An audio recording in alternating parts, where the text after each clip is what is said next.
So this is John Lynch is my name. I'm the beef program manager with Dovea Genetics. We have a great relationship with Hereford Prime, and I suppose it has grown over the last 5-6 years. We purchased our first bull together in the autumn of 2020, and I suppose that initiative has flourished over the last 5-6 years, and hopefully will continue over the next to eternity. I suppose initially when we started looking for Hereford bulls, what we were looking for was calving ease, gestation length, and carcass traits. And the first two would have been our priority at the start, okay? Why we sat down around the table, I suppose, was to improve the Hereford bulls available in AI. And I'm not saying anything about the bulls came before. We would have had some top-class Hereford bulls when index didn't really matter, but I think dairy farmers are definitely getting more sensitive to index, and we can hear about the CBV tonight. Beef farmers now are starting to tune in. Look, I'm independent of that. We have to try and sell what the market wants. I suppose the aim of the program, it's to provide elite Hereford beef genetics, and I suppose to provide the bulls to breed those progeny, okay? We need bulls suitable for all systems. So I can see a few pedigree breeders in the room tonight. Some like horn, some like polled, but we have to try and provide what every market wants. And our big market is the commercial market. So I suppose what we're looking for is easy calving with high performance, and now polled is becoming a big player in the market. Okay. The other thing we like to do, I suppose, we like to incorporate the latest technologies. Maybe some of you might have seen last August, we launched with the first purpose-built sex semen lab in Ireland, where sex and technologies moved in the autumn. And we see it's a small market in Ireland at the minute, but sexed male semen being used on dairy cows. It's growing around Europe. We have quite a large export market to different countries for just sex male for using dairy cows. And I suppose calf value is a big thing out there, but now where we see in Ireland, our calf value is rising. I think the dairy farmers are definitely happy at the minute at what calves are making, but maybe that will grow as we go along. But some of these Hereford bulls are available sex male. The other thing is SpermVital, the only company in Ireland to market semen with this technology. It's a gel coating that's put on the sperm. It prolongs the life of the semen, and I think it's been a big seller for us last year. The feedback on the ground is very good. It would have initially come into Ireland for use on problem cows, but now people are using it from the word go. So I think this is quite interesting. I think the dairy farmer needs and the beef farmer needs are very different. And I think we're somewhere here, and if it's wrong on the left or it's wrong on the right, we're the ones that are blamed, okay? So the beef farmer wants this one down here, the dairy farmer wants the top one first, needs to be short gestation and get as much as they can for the calves, right? There's a lot of talk out there about genetics and carcass weight, and I think we need a balanced approach, and that's across all the industry, okay? I think for a beef farmer, you need healthy calves. That's the first thing.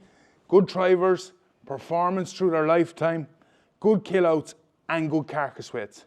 And I think the one thing that's not been discussed at an industry level is age of slaughter. That seems to be parked up. Nobody is talking about it, okay? But I think from our point of view, we need the bull we can sell to the dairy farmer, but we need profitable beef cattle coming as well, okay? So just to run through a few of the bulls, I suppose in general, like a beef sub-index, you can see down here at the bottom, a beef sub-index of 116 is high for a Hereford, and that is created from high carcass weight. So you can see the bull is very good on carcass weight, he's good on carcass conformation, he's a homozygous pole bull, and he's respectable calving difficulty at 4% on dairy cows, okay? Okay, so you can see 4% in dairy cows, he's good carcass weight, he's good in carcass conformation, and he's a high beef sub-index, okay? Okay, we go on to another homozygous pole bull, not as high in carcass weight, half the carcass weight of the last lad, easier calving, extremely good in gestation, 100 in beef sub-index, okay? So thicker, roundier bull. And from what I can see, okay, these bigger, longer Hereford bulls that mightn't appeal to us as much seem to be breeding higher carcass, higher weight gain cattle, okay? Whereas this is breeding your thicker, more traditional type Hereford, maybe, which I'd prefer, but the figures coming back are showing that these bigger, longer, growthier types are performing better in beef systems, okay? So they're just two homozygous pole bulls. We would have had no homozygous pole bull in Dovea until we started working with Hereford Prime. This is a very nice young horned bull, and I suppose, why did we buy him? His index is respectable. He's 104 beef sub-index, 108 dairy beef. He's by a very, very successful bull we had in Dovea called Melvin Alley, going back to a Cave Town Storm cow. Nice type Hereford, good performance. He's long, he's straight, he's correct. I think a bull is going to do a good job, and he's top 1% of the breed in age of finish, okay? So again, 100 in beef sub-index. This is one of the bulls that's proven through our sustainability program with Hereford Prime. And I think this shows you how things change, okay? This bull would have progeny gone through the system last autumn, and when we purchased this bull, he was around 15 kilos of carcass weight, okay? So that's what his genotype would have suggested. Now he comes back at 3 kilos of carcass weight, okay?